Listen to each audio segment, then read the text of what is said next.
আসসালামু আলাইকুম, আনিতাস কিচেনে আপনাকে স্বাগতম। আজ নিয়ে আসলাম মজার একটা রেসিপি। আর হ্যাঁ, দেখেই বুঝতে পাচ্ছেন এটা হচ্ছে মিষ্টি কুমড়া। আর এই যে লাল মিষ্টি কুমড়াটা আমি এখানে কেটে নিয়েছি। খুবই কষ্ট হয়েছিল, অনেক বড় কুমড়া। আর কুমড়াটা আমি গিফট পেয়েছিলাম, তো অনেক ধন্যবাদ এত সুন্দর একটা কুমড়া আমাকে গিফট দেওয়ার জন্য।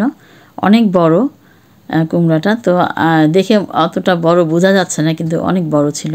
তো যাই হোক, প্রথমে আমি এই কুমড়াটাকে আজ একটু ভাজি করব। আর কুমড়া কিন্তু আমাদের হচ্ছে একটা বেহেশতি ফল, শুনেছি হাদিসে। তো যাই হোক, কুমড়ার কিন্তু সব রকম রেসিপি খুবই মজার লাগে। আশা করছি ভালো লাগবে রেসিপিটা, সাথেই থাকুন। এই যে কাঁচামরিচ আর পেঁয়াজ কেটে নেব। কাঁচামরিচ পেঁয়াজ কেটে এখন আমি এটা ভাজি করবো প্রথমে। এটা তো অনেক রকম করে খাওয়া যাবে, অনেকগুলো আছে। আর এখানে আরও কয়েকটা খালা আছে, ওনাদেরকেও দেবো কেটে। আর এখন একটু প্রথমে আমি একটু দেখি ভাজি করে তারপরে টেস্ট করি আর কি।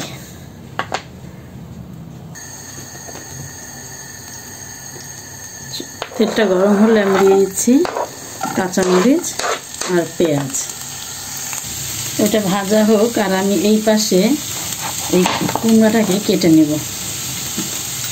এই যে খুব ভালোভাবে ছিলে কেটে নেব। দানাগুলো কি, দানা তো খাওয়া যায় না, দানাটা এইভাবে ছিলে নিতে হবে। আমার কষা না মোটা না, একদম পাতলা। এটা কি আমি মোটা করে কাটবো না পাতলা করে কাটবো বুঝতেছি না, একদম নরম চামড়াটা।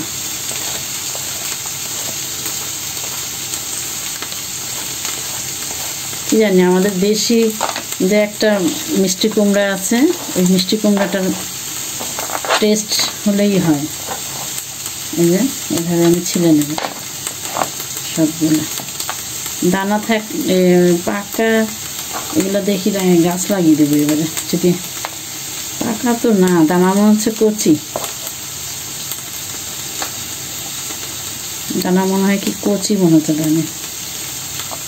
এগুলো কি নেয় নাকি ফেলে দেয় জানি না, তো দানাগুলো কি নেয় নাকি আমি জানি না, ছিল না।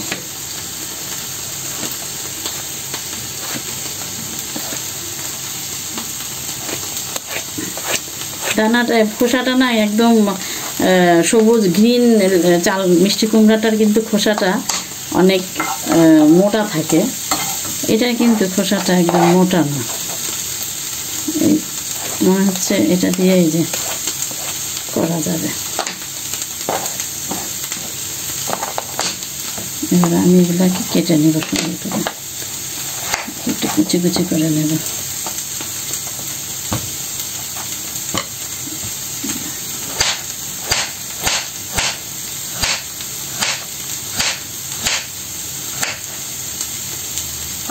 এই পাশেও আরেকটা ভাগ দিয়ে, খুব বেশি কুচি কুচি না আর কি, একটু মিডিয়াম সাইজের কুচি করে নেব।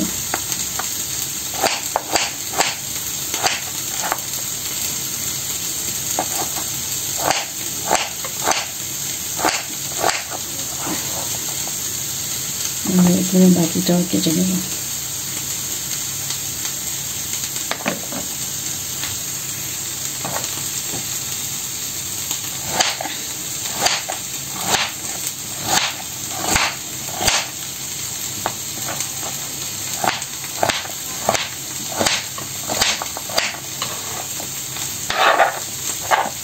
ওদিকে দানা নাই দেখে এগুলো নিয়ে নিলাম। এটা মনে হয় নেয়, এগুলো গলে যাবে সবই।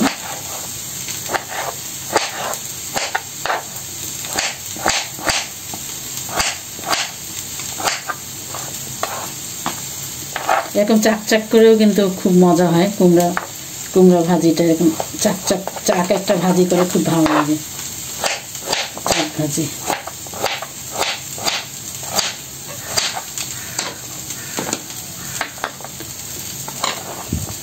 এই যে সবগুলা কেটে নিয়েছি, এবার আমি দিয়ে দেব। এই যে পেঁয়াজটা ভেজে নিয়েছি, পেঁয়াজ ভাজার মধ্যে দিয়ে দেব।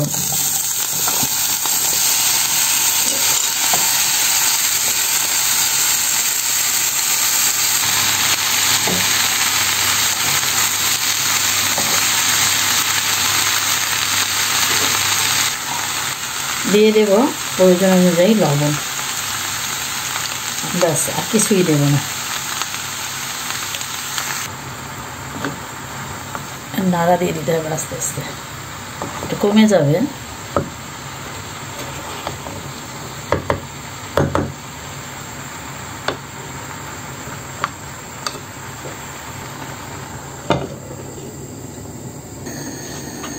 এই যে কিছুক্ষণ পর, ও মাই গড, কত পানি এসছে খালি।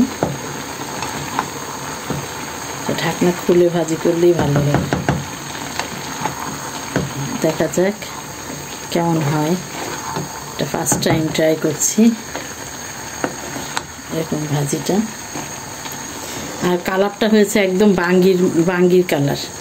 বাঙ্গি যেমন হয় কাটলে, যে গোলাপি একটা গোলাপি। এটা ঢেকে না ঢাকলেই ভালো, কারণ পানি উঠলে শুকনা, ভাজিটা তো শুকনা করবো, যাচ্ছে ঢাকনা খুলেই করতে হবে। আর একটু ঢেকে দিই, একটু লাগবে ঢাকা, শক্ত মনে হচ্ছে।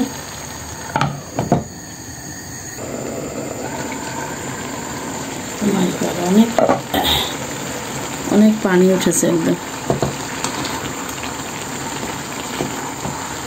এবার নাড়া দিতে হবে।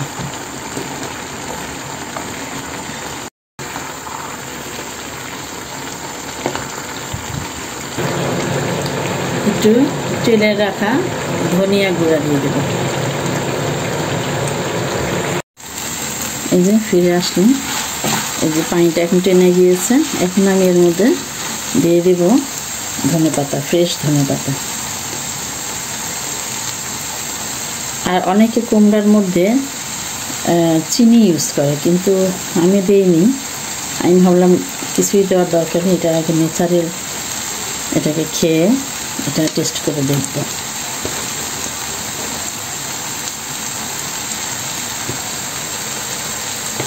এই ধনে পাতা দিয়ে দিচ্ছি, আর দিয়েছিলাম ধনে গুঁড়া।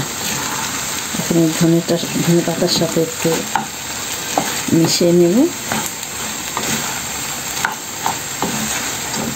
এই মাছের সাথে হয়ে গেল ভাজি, মিষ্টি কুমড়ার ভাজি। এটা অন্যরকম মিষ্টি কুমড়ার ভাজি, না, লাল মিষ্টি কুমড়ার ভাজি। এখানে একে ভাত দিয়ে খাওয়ার পালা। আর চলে আসলাম পরিবেশনে, গরম গরম ভাতের সাথে এই কুমড়া ভাজি।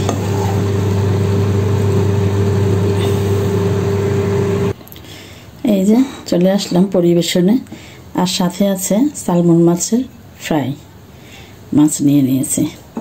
এখন দেখা যাক এটা, আর কাঁচামরিচ আছে সাথে। ওয়াও, গরম তো, সব কিছু গরম।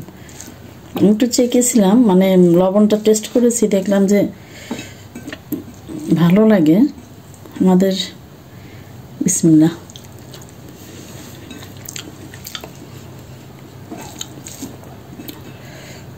ঠিকই আছে। আমাদের দেশি যে একটা কুমড়া, ওইটার চেয়ে একটু অন্যরকম। ওটা যেমন বেশি মিষ্টি টাইপের হয়, এটা সেরকম না। এটা আর কি মিষ্টি না, তবে ভালোই, খারাপ না। যেমন লাউ যেমন টেস্ট, ওই ধরনের লাগলো।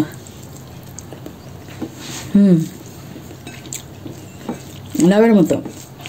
লাউ যেমন মিষ্টি না, কিন্তু সুন্দর, মজা আছে। ওকে। আর যে সাথে নিয়ে গরম গরম মাছ ভাজা, সালমন মাছের ভাজা। এই তো মজার কুমড়া ভাজি দিয়ে ভাত খেলাম।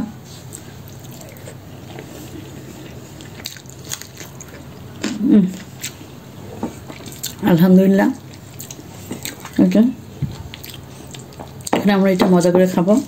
খুবই মজা হয়েছে আসলে। আজ এই পর্যন্তই। আল্লাহ হাফেজ।